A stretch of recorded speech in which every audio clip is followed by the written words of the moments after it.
Rebirth of doctor devil episode 16। अगली सुबह सिया काफी अच्छा महसूस कर रही थी।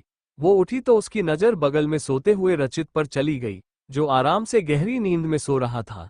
उसे सोता देख सिया बाथरूम में अपने कपड़े ले नहाने चली गई। थोड़ी देर बाद वो पूरी तरह रेडी हो गई थी। उसने एक बार खुद को शीशे में देखा, फिर एक नजर सौरभ को देखा और रूम से निकलकर नीचे की तरफ बढ़ गई। इतने दिन से हॉस्पिटल का खाना खाते हुए वो बोर हो गई थी, इसलिए आज उसने खुद खाना बनाने का सोचा था।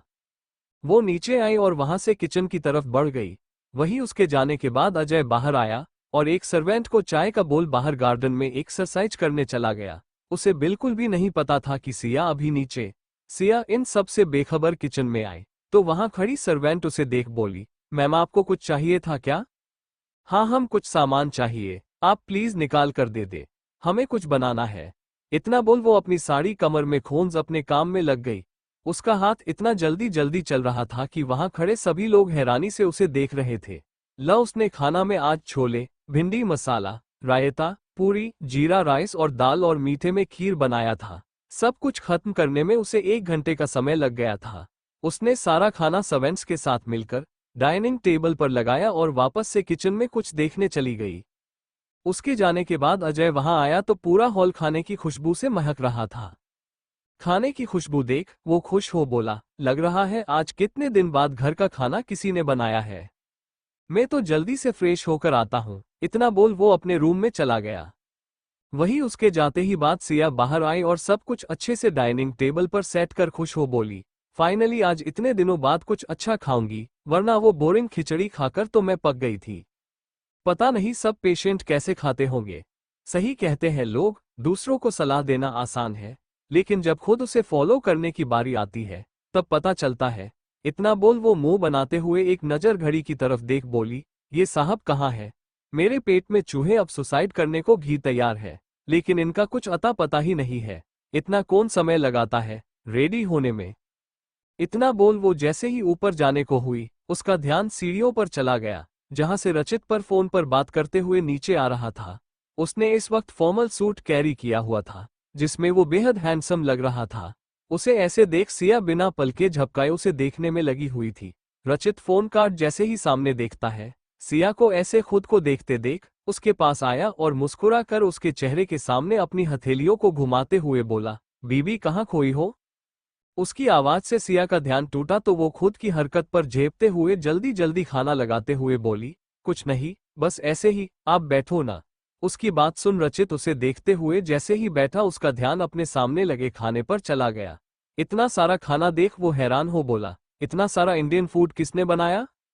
सिया उसके पूछने पर उसे देख मासूमियत से बोली, वो हमारा मन नहीं था आपकी वो बोरिंग खिचड़ी खाने का तो हमने बना लिया। इतना बोल वो जल्दी से अपनी आंखें बंद कर बैठ गई, क्योंकि उसे लग रहा था रचित उसे डांटेगा। पर उसकी सोच के उल्टा रचित उसे देख प्लेट में से एक बाइट उठा उसकी तरफ बढ़ा बोला, जब इतनी मेहनत से बनाया है तो खा के देखो कैसा है। उसके इतना बोलते ही सिया अपनी आंखें खोल उसे देखती है तो रचित उसे खाने का इशारा करता है। उसकी बात सुन सिया उसके हाथ से खा ली। आज इतने दिन बाद अपने पसंद का खाना खाकर उसकी आंखें सुकून से बंद हो गई। उसके चेहरे पर एक स्माइल थी, जिसे सके रचित के चेहरे पर भी स्माइल आ गया। वही ऊपर खड़ा अजय दोनों को साथ देख वापस अपने रूम में चला गया। उसे भी रानी और आर्यन की याद आ रही थी। अभी तक उसने सिर्फ आर्यन को फोटोज में देखा था, लेकिन वो अब उसे अपन गले से लगाकर प्यार करना चाहता था। उसके मुंह से खुद के लिए पापा सुनना चाहता था। यही सब सोचते हुए उसके आंखों से पानी बहते हुए उसके गालों पर आ गए, जिसे उसने बेरहमी से साफ कर दिया था। इधर नीचे दोनों ने मिलकर अपना खाना खत्म किया, फिर अपने अपने काम में लग गए। रचित की अचानक से ईटिंग आ गई थी, जिसे वो ऑनलाइन ले रहा था। वही सिया घर देखने में लगी थी। घर ज्यादा बड़ा नहीं था, क्योंकि रचित यहाँ बहुत कम आता जाता था। सब कुछ देखते हुए वो बाहर गार्डन में आए तो इसका ध्यान वहां लगे झूले पर चला गया, जिसे देख सिया के कदम अपने आप उस तरफ बढ़ गए। इधर अजय ने अपना खाना रूम में ही मंगवा लिया था। उसने जैसे ही पहला निवाला खाया उसकी आंखें सुकून से बंद हो गई। खाने में बिल्कुल वही टेस्ट था जो सरस्वती जी के खाने के होता था। आखिर सिया ने सब कुछ सीखा भी तो उनसे ही था। खाना खाकर वो सरस्वती जी को याद करते हुए बोला, माँ पता नहीं आप मुझे देख कैसे रिएक्ट करेगी। बस अब बहुत हुआ, मैं जल्दी ही आप सबके पास आ रहा हूँ। इधर शिमला में आर्यन लंच समय में बैठा अपना खाना खा रहा था। तभी एक लड़का उसके पास आया और उसके हाथ से टिगिन छीन बोला, ओए बिना पापा के बच्चे, चल हट यहाँ से, यहाँ हम लोग लंच करेंगे। उस लड़के की बात सुन आर्यन उसे घूरते हुए बोला, मैं क्यों जाऊं, तुम कहीं और जाकर लंच करो।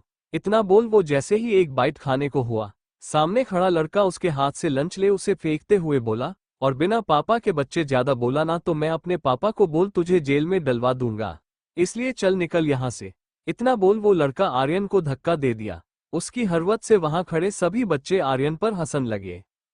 वहीं आर्यन अपनी आंसू बाहरी नजरों से अपना टिफिन उठा वहां से क्लास में चला गया और घुटनों में मुंह छिपाकर रोने लगा। अक्सर स्कूल में सब उसे ऐसे ही परेशान करते थे, लेकिन वो कुछ भी बोलता था किसी से। उसके मन में अपने पापा के लिए अलग हो गुस्सा भर रहा था, जो शायद बहुत खतरनाक होने को था। उसे पापा नाम से भी गुस्सा आने लगता था। सिया गार्डन में झूले पे बैठी हुई कब सो गई, उसे पता ही नहीं चला।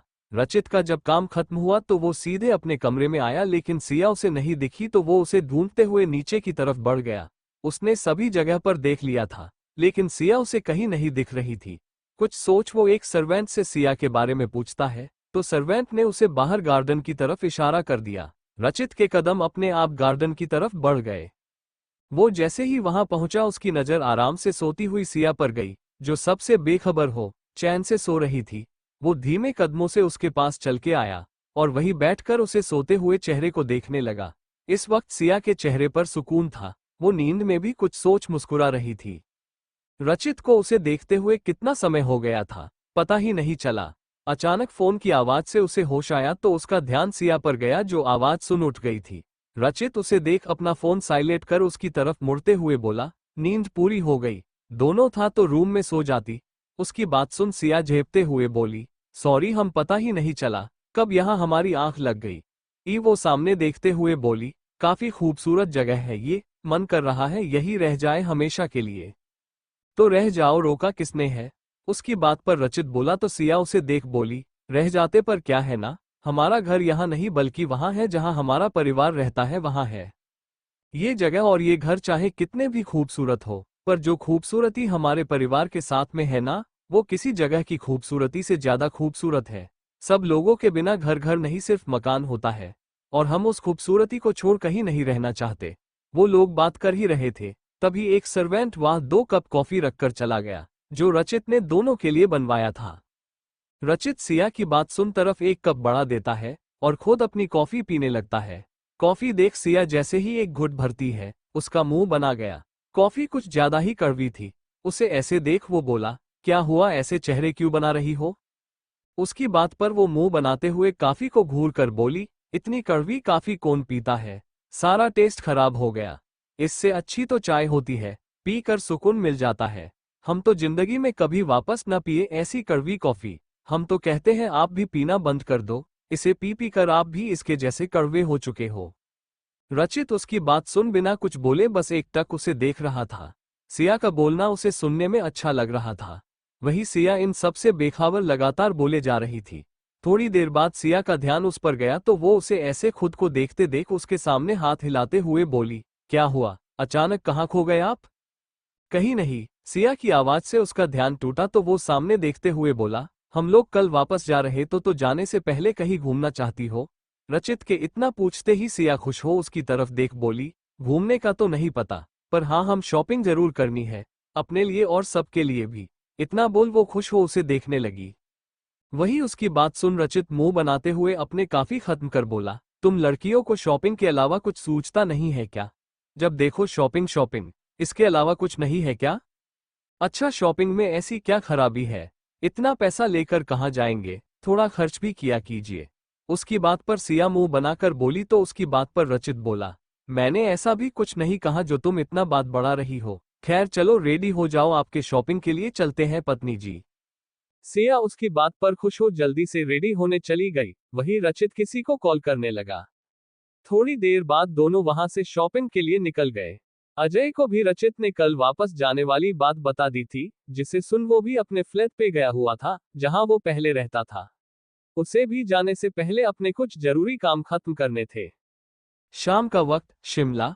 आर्यन अपने रूम में बैठा होमवर्क कर रहा था। आज स्कूल से वापस आने के बाद वो बहुत गुमसुम था। उसे ऐसे देख स्कूल से आते वक्त रास्ते में रानी ने उससे बात करने की भी कोशिश की थी, लेकिन उसने कुछ नहीं कहा था। उसे ऐसे देख रानी परेशान हो रही थी। वो आर्यन के लिए उसकी फेवरेट मैगी बनाकर लेकर गई और आर्यन के सामने रखते हुए बोली, देखो तो मैंने आपके लिए क्या बनाया है, चलो जल्दी से खाकर बताओ कैसी बनी है। उसकी बात पर आर्यन कुछ नहीं बोला और न ही उसकी तरफ अपनी नजर उठाकर देखा। वो बस चुपचाप अपनी होमवर्क करने में लगा हुआ था। रानी उसे ऐसे देख परेशान हो गई थी। वो उसके पास बैठते हुए उसे अपनी गोद में बैठा बोली, क्या हुआ है मेरे बेबी को, वो क्यों उदास है, किसी ने कुछ कहा क्या बेबी से?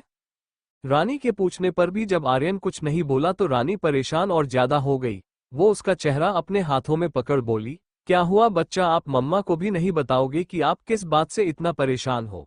प्लीज कुछ बोलो ना, आपके अलावा मेरा है ही कौन? अगर आप भी मुझसे बात नहीं करोगे तो मम्मा किसके पास जाएगी? इतना बोल वो रोने लगी। उसे ऐसे रोते देख आर्यन अपने नन्हे नन्हे हाथों से उसके आंसू साफ करते हुए बोला, मम्मा आप रो मत, मैं हूं ना, मेरे रहते आपको किसी की भी जरूरत नहीं है, पापा की भी नहीं। मैं अब से खूब मन लगाकर पढ़ूंगा और बहुत बड़ा आदमी बनूंगा और आपको कभी छोड़कर नहीं जाऊंगा। आप प्लीज मत रो। उसके इतना बोलते ही रानी उसे अपने गले से लगा बोली, आई लव यू माई बच्चा। आर्यन उसकी बात पर उसके गले लग बोला, लव यू टू मम्मा। वो इतना बोल अपने मन में बोला, मुझे अपने लाइफ में पापा कभी नहीं चाहिए, मुझे उनकी कोई जरूरत नहीं है। इतना बोलते हुए उसके आंखों में गुस्सा साफ दिख रहा था। वही रानी इन सब से अनजान उसकी बातें सुन खुश थी कि आर्यन अब समझदार हो गया है। उसने आर्यन को अपने हाथ से मैगी खिलाया तो आर्यन भी उसे वापस खिलाने लगा। मैगी खत्म करने के बाद रानी उसे देख बोली, आप परेशान क्यों थे आर्यन? स्कूल से आए थे तब भी बहुत चुप चुप थे, कुछ बात है क्या? स्कूल में किसी ने कुछ कहा क्या आपसे? उसकी बात सुन आर्यन को स्कूल की बात याद आ गई, जिसे वो छिपाते हुए बोली, नहीं मम्मा कुछ नहीं हुआ, बस चाची की याद आ रही है। आप उनको कॉल लगाओ ना। अच्छा बच्चू, चाची की याद में आपने मुझे इतना परेशान कर दिया। मैं तो ये सोच के परेशान थी कि पता नहीं क्या हो गया, जो जनाब का चेहरा बना हुआ है।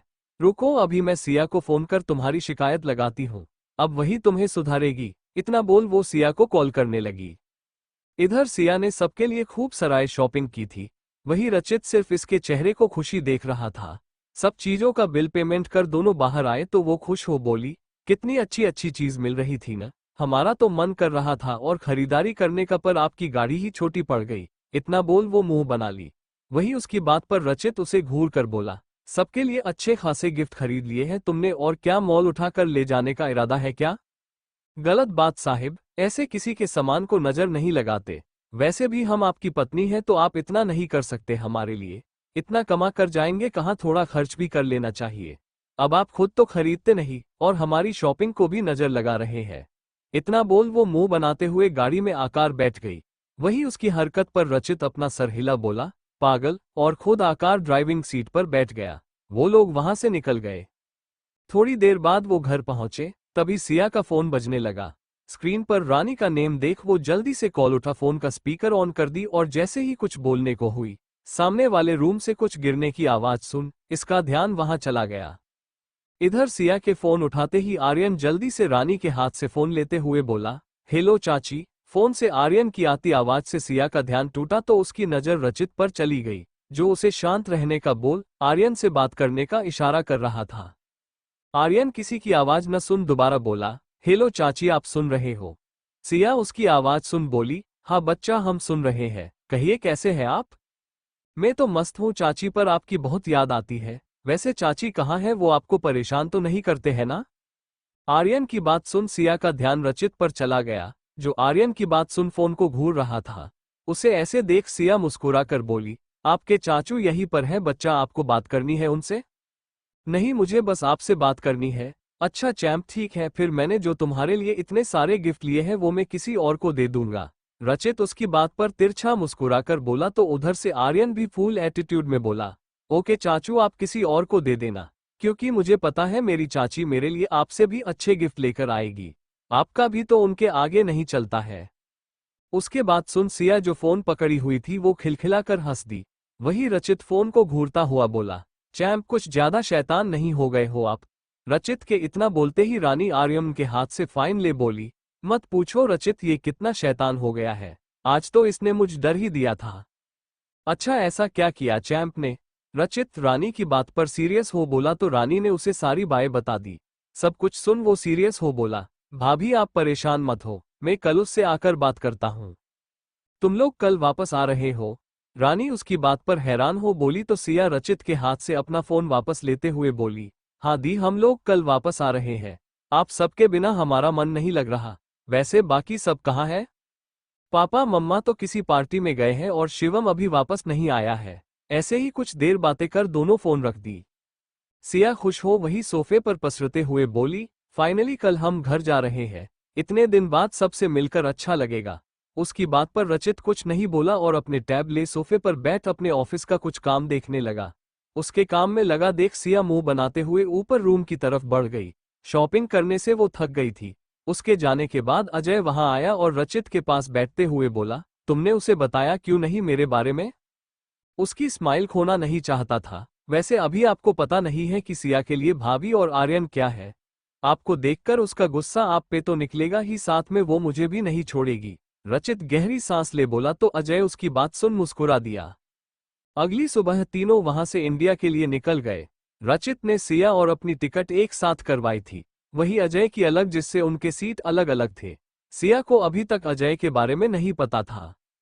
तीनों वापस इंडिया पहुंच चुके थे।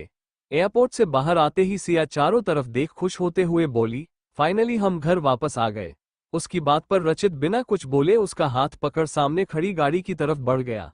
वो गाड़ी का दरवाजा खोलते हुए बोला, अब बैठना है या मैं बताऊं? सिया उसकी बात पर मुंह बनाते हुए बैठ गई तो रचित भी आकर उसके बगल में बैठ गया। सिया शिमला वापस आकर बहुत खुश थी। वो चारों तरफ देख ही रही थी तभी अजय भी उसी गाड़ी में आगे वाली सीट पर आकर बैठ गया।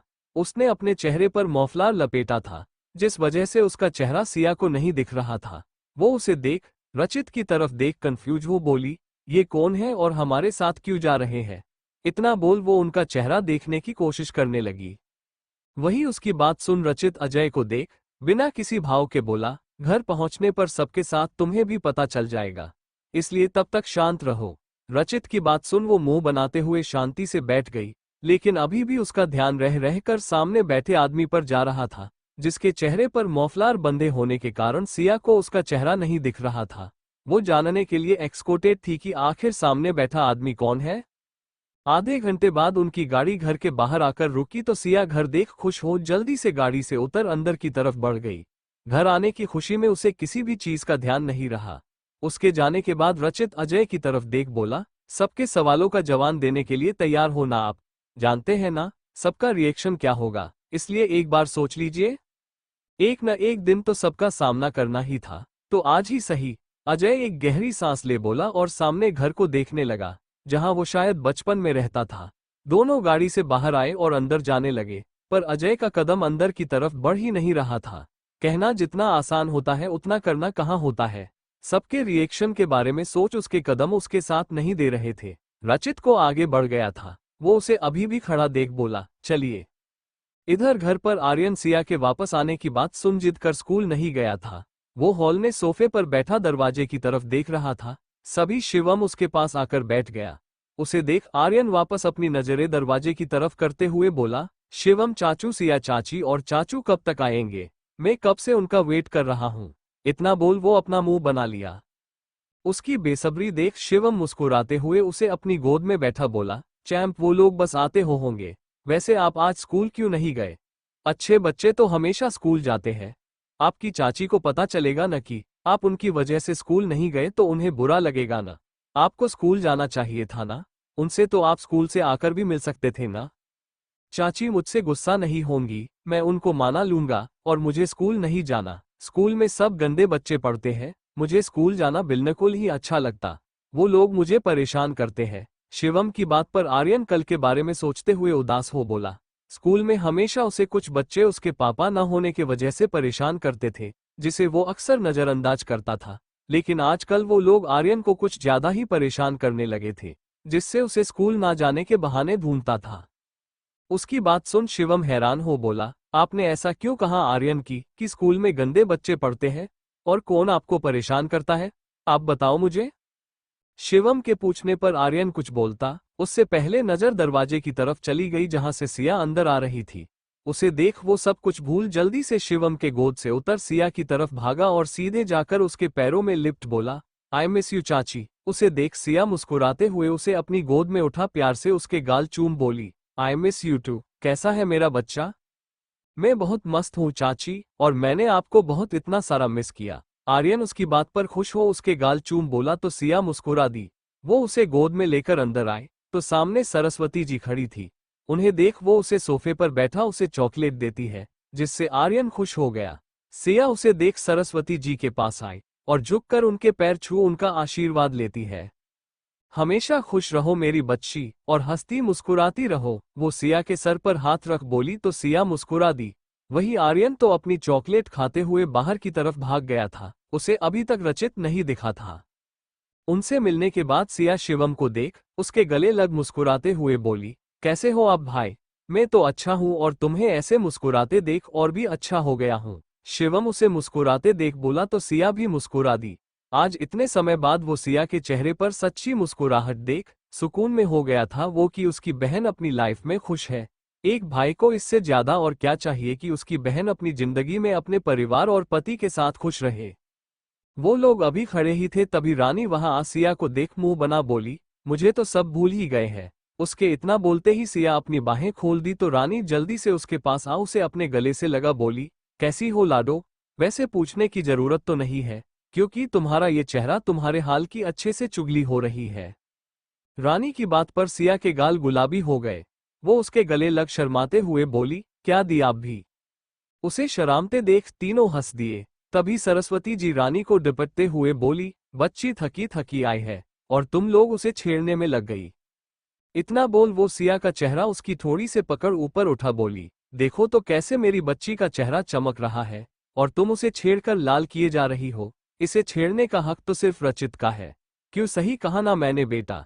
सरस्वती जी के इतना कहते ही सिया का वहां खड़े होना मुश्किल हो गया। वो अपना चेहरा अपने हथेलियों में छुपा जल्दी से वहां से अपने रूम में भाग गई। अगर वो थोड़ी देर और वहां खड़ी रहती ना तो बेचारी शर्म से मर ही जाती। रानी उसे ऐसे भागते देख हंसते हुए बोली, क्या माँ आप भी? अपने तो लाडो को भागा ही दिया, कैसे शर्मा के भागी? सरस्वती जी उसकी बात सुन मुस्कुरा दी और दरवाजे की तरफ देख बोली, ये रचित कहाँ रह गया? ये लड़का भी ना, जरूर आते ही इसे काम याद आ गया होगा, पता नहीं कब सुधरेगा। शिवम उनकी बात पर उन्हें बैठते हुए मुस्कुरा कर बोला, वो ऐसा ही है माँ, आपको तो पता ही है, इसलिए उसकी चिंता छोड़िए और आराम से बैठकर चाय पीजिए। वो अपना काम खत्म कर आ जाएगा। सरस्वती जी अपना सर हिला दी और चाय पीने लगी। आर्यन भागते हुए बाहर आया तो उसकी नजर रचित पर चली गई, जो अजय से खड़ा हो बात कर रहा था। उसे देख आर्यन खुश हो जल्दी से उसके पास जा उसके सामने अपने हाथ बांध खड़ा हो गया और रचित को घूरने लगा। उसकी हरकत पर दोनों की नजरें उस पर चली गई। अपने सामने आर्यन को देख अजय की आंखों में आंसू आ गए। उसका मन कर रहा था वो जल्दी से उसे अपने गले से लगा ले और उसके मुंह से खुद के लिए पापा सुने, लेकिन इतना आसान थोड़ी था। इसलिए वो बस खड़ा हो उसे देखने लगा, जो रचित से बात कर रहा था। साथ में मुंह में ढेर सारी चॉकलेट भी भारी हुई थी उसने, जो उसे क्यूट बना रहा था। रचित आर्यन को देख एक नजर अजय को देखता है, फिर उसे अपनी गोद में उठा बोला, क्या हुआ मेरे चैंप को? मुंह क्यों बना हुआ है आपका? और आप मुझे घूर क्यों रहे हो? क्योंकि आपने मुझे कुछ नहीं दिया। चाची मेरे लिए कितनी सारी चॉकलेट लेकर आई है और आप तो मुझसे मिलने भी नहीं आए अंदर, उल्टा मुझे ही अपने पैरों को अष्ट नहीं नहीं क्या बोलते हैं उसे। आर्यन अपने दिमाग पर जोर देकर सोचने लगा। तभी रचित बोला, कष्ट, हाँ हाँ वही कष्ट देकर बाहर आना पड़ा। मैं इतना सा मासूम सा बच्चा, थक गया। आपको मेरी फिक्र ही नहीं है। आर्यन जल्दी जल्दी उसे देख मुंह बनाकर बोला। उसकी नैतांकी देख रचित उसे घूरते हुए बोला, बहुत ज्यादा ड्रामा नहीं करने लगे हो आजकल तुम? कौन सिखा रहा है तुम्हें? अब क्या करूं, आपके जैसे सीरियस रहूंगा ना तो मुझे चाची जैसी खूबसूरत लड़की कैसे मिलेगी? वो तो आपको मिल गई, लेकिन मुझे तो ढूंढना पड़ेगा ना। आर्यन मुंह बनाकर बोला तो उसकी बात सुन दोनों का मुंह खुला का खुला रह गया। अजय तो उसे देखते हुए अपने मन में बोला, ये तो मुझसे भी 4 कदम आगे है, मतलब पूरा का पूरा ये रानी पर गया है। वही रचित उसकी बात सुन उसे घूरते हुए बोला, कहाँ से सीखते हो तुम ये सब? चलो आज भाभी से आपकी शिकायत करता हूँ, वही बताएंगी तुम्हें। इतना बोल वो उसे लेकर अंदर की तरफ बढ़ गया। वही उसकी बात पर आर्यन मुंह बना उसे देखने लगा। उन्हें जाते देख अजय भी धीमे कदमों से उनके पीछे आया। रचित जैसे ही अंदर आया सरस्वती जी उसे देख मुंह बना बोली, आ गया याद मेरी, हमें तो लगा कहीं काम में तुझे ये भी याद नहीं है कि तेरा एक घर और परिवार भी है, एक माँ है जिसे अपने बच्चे से भी मिलना है। उनकी बात सुन रचित आर्यन को गोद से उतार उनके पैर छूता है तो वो उसके सर पर हाथ रख बोली, खुश रहो और खूब तरक्की करो। रचित उनकी बात सुन उन्हें साइड से गले लगा चारों तरफ देखने लगा। उसकी नजरें सिया को तलाश रही थी, पर वो वहां होती तब ना दिखती। उसे ऐसे चारों तरफ देखते देख रानी शरारत से बोली, देवर जी आपकी नजरें जिसे तलाश रही है ना, वो तो आपके नाम से शर्मा कर अपने रूम में भाग गई है। आप वहां जाकर मिल सकते हैं उससे। उसकी बात पर रचित उन्हें देख बोला, मैं तो बस पापा को देख रहा था, वो नहीं दिख रहे। हाँ हाँ पता है आपकी नजरें किसे तलाश रही है, वैसे पापा जी ऑफिस के काम से बाहर गए हैं, शाम तक आएंगे। रानी मुस्कुराकर बोली तो रचित उसकी बात सुन अपना सर हिला दिया और सबकी तरफ देख थोड़ा सीरियस हो बोला, मुझे आप सबको कुछ जरूरी बात बतानी है, इसलिए मैं चाहता हूं कि आप सब पहले मेरी बात सुने फिर कुछ रिएक्ट करे। उसे सीरियस देख शिवम बोला, क्या हुआ रचित, कुछ प्रॉब्लम हो गई है क्या? सब ठीक है ना, कोई घबराने की बात नहीं है ना? हाँ रचित क्या बात है बेटा, तू इतना सीरियस क्यों है? सरस्वती जी भी उसे ऐसे सीरियस देख परेशान हो गई थी। सबको ऐसे देख रचित बोला, आप लोग परेशान मत होइए, बस मुझे आप सबको किसी से मिलवाना है, लेकिन उसे पहले शिवम सिया को भी बुला लो, उसका भी यहाँ होना जरूरी है। रचित की बात सुन शिवम सिया को कॉल कर नीचे आने को बोल देता है। सब लोग ये सोच रहे थे कि आखिर रचित सबको किससे मिलवाना चाहता है। वो लोग अपनी अपनी सोच में घूम थे। तभी रानी का ध्यान सामने गेट की तरफ गया। वहां खड़े इंसान को देख उसके हाथ में पकड़ा ट्रे गिर गया और उसके मुंह से निकला, अजय। इतना बोलते ही वो बेहोश हो गई।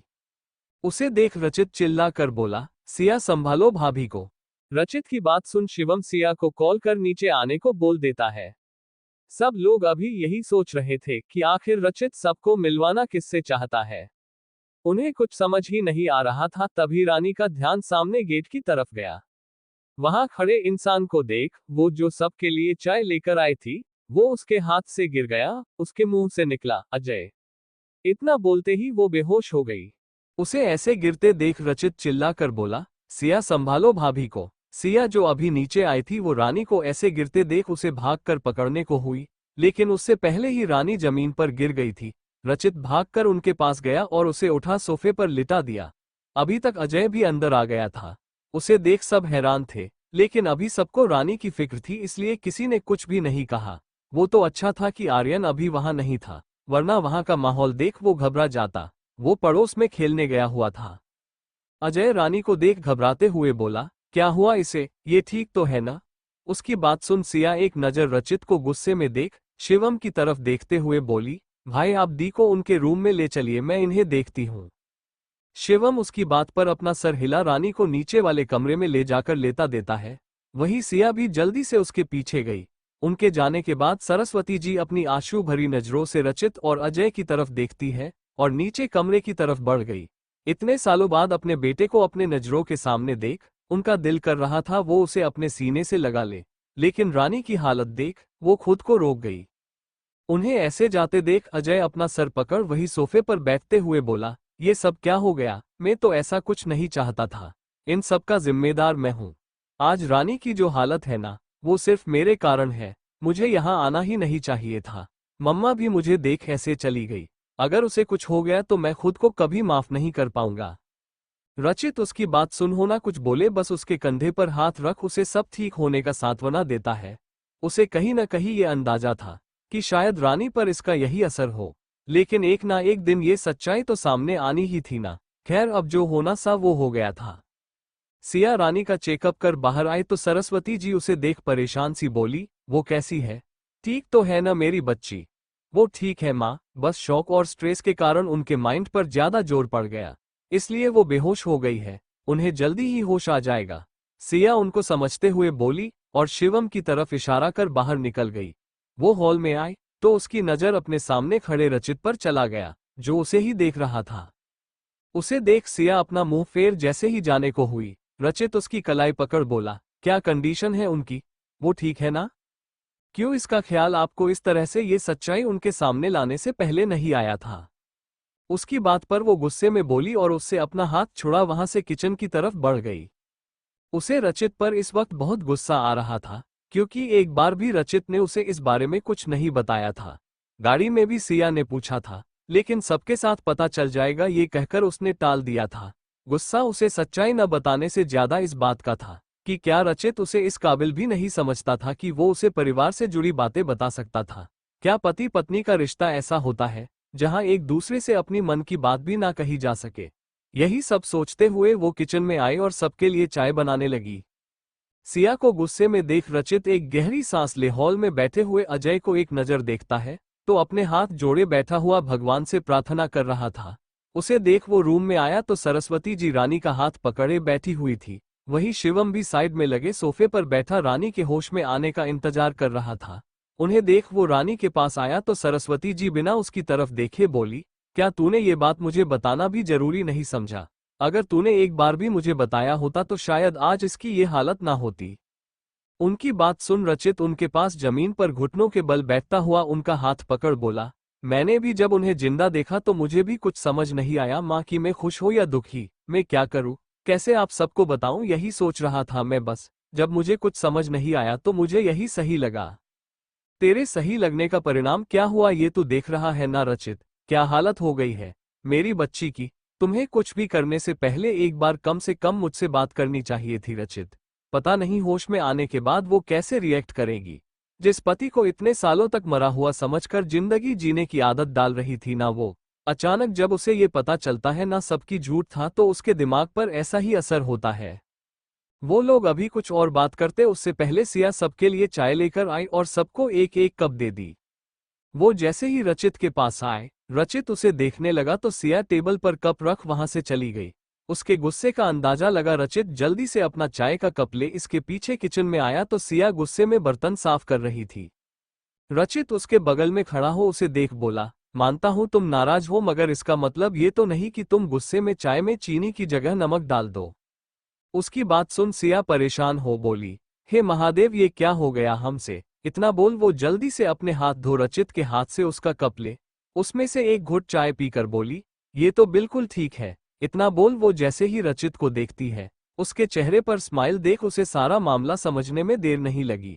वो चिढ़ते हुए जैसे ही वहां से जाने को हुई, रचित उसका हाथ पकड़ उसे किचन के स्लैब से लगाकर खड़ा हो गया और उसे देखने लगा। सिया इस वक्त उसे घूर रही थी। वो उसकी हरकत पर उसकी पकड़ से खुद को छुड़ाते हुए बोली, साहब क्या कर रहे हैं, आप छोड़िए मुझे। इतना बोल वो लगातार कोशिश कर रही थी, लेकिन रचित के चंगुल से निकल पाना इतना आसान थोड़ी था। थोड़ी देर बाद वो थक हार कर चुपचाप खड़ी हो गई और उसे घूरते हुए बोली, क्या है, हम जाने दीजिए, हमें आपसे कोई बात नहीं करनी। इतनी भी जल्दी क्या है, जाने देंगे, पहले ये बताओ मुझसे गुस्सा क्यों हो? उसकी बात पर रचित उस चेहरे पर आती बालों को उस कान के पीछे करते हुए बोला, तो सिया गुस्से में उसका हाथ झटक घूरते हुए बोली, अच्छा तो आपको नहीं पता कि हम क्यों गुस्सा है?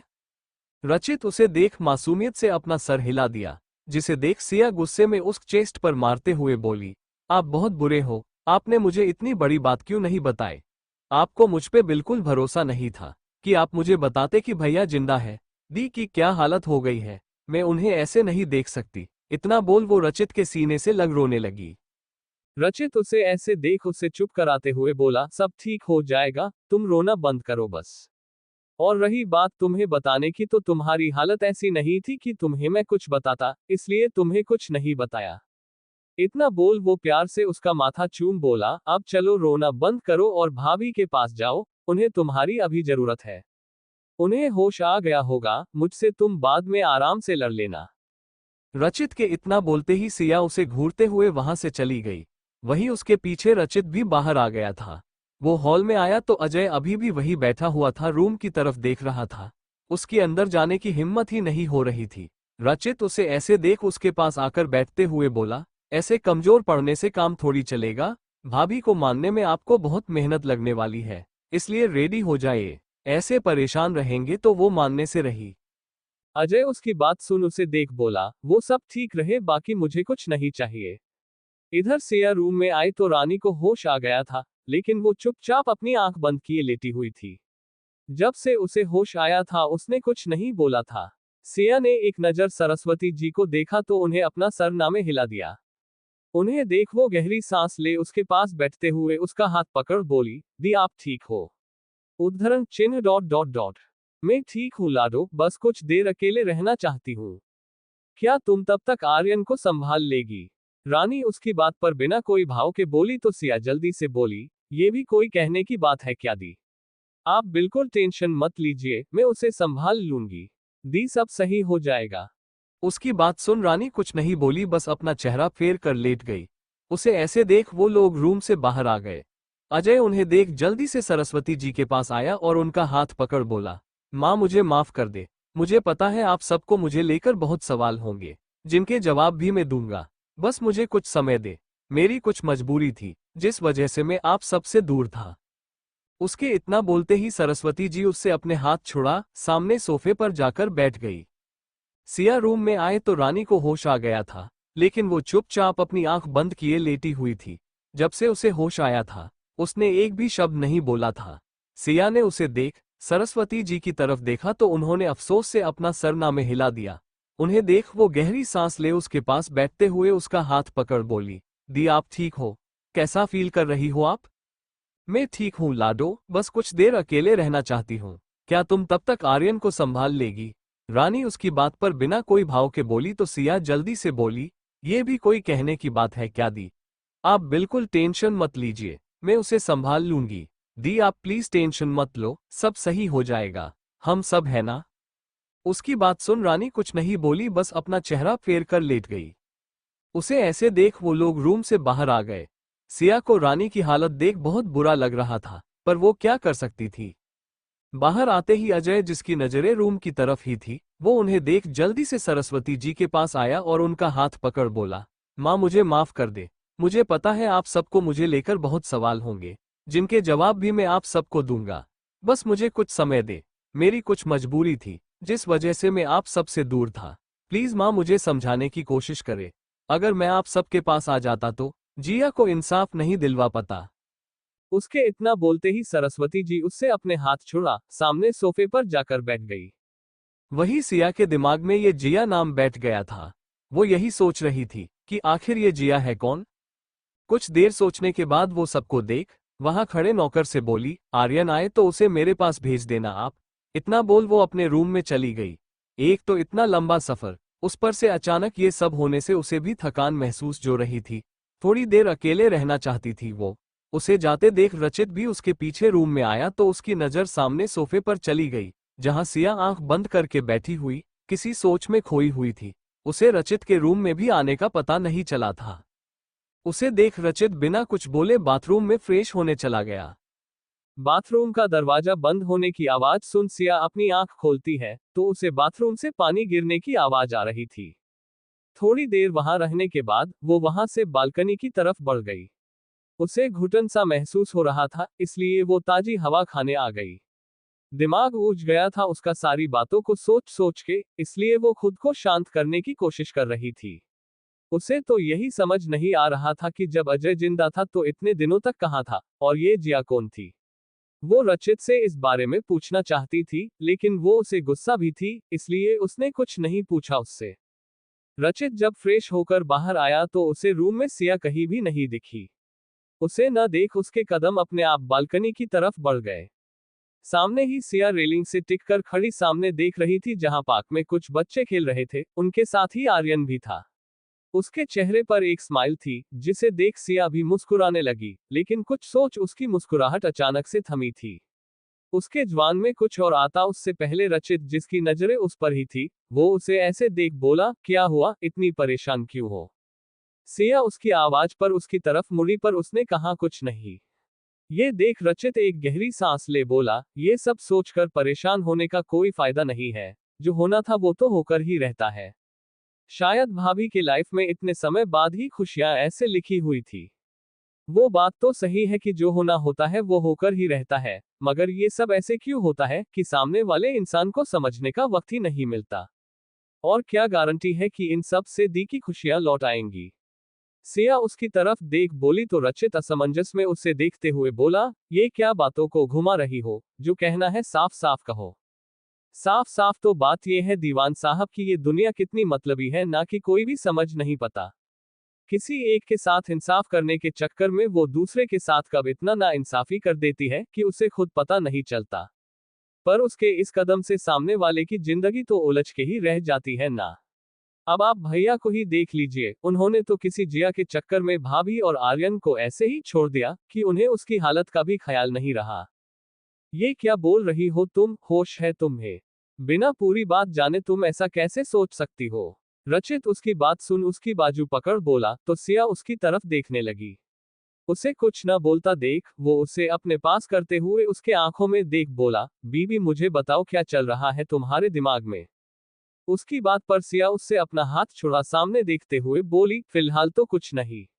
अभी के लिए आप नीचे आ जाए, हम खाना निकालते हैं, सुबह से किसी ने कुछ भी नहीं खाया है, माँ की तबीयत बिगड़ जाएगी ज्यादा देर भूखे रहने से। इतना बोल वो रूम से बाहर निकल गई। वही उसकी बात सुन उसे ऐसे जाते देख रचित खुद से बोला, कुछ तो है जो तुम सोच रही हो बीबी, जिससे तुम इतना परेशान हो, और ये जो भी बात तुम्हें परेशान कर रही है उसे तुम खुद ही मुझे आकर बताओगी बीबी। थोड़ी देर बाद सब लोग डाइनिंग टेबल पर बैठे हुए थे।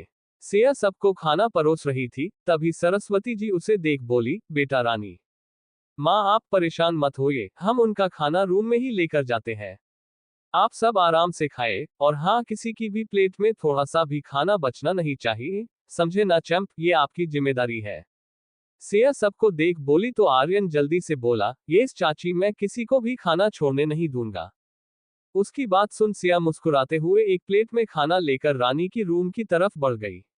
सरस्वती जी उसे देख बोली, बहुत किस्मत वाली हूं मैं को मुझे ऐसी बेटियां मिली। इतना बोल वो खाने लगी। आर्यन सिया के कहने पर सबकी नजर रख रहा था।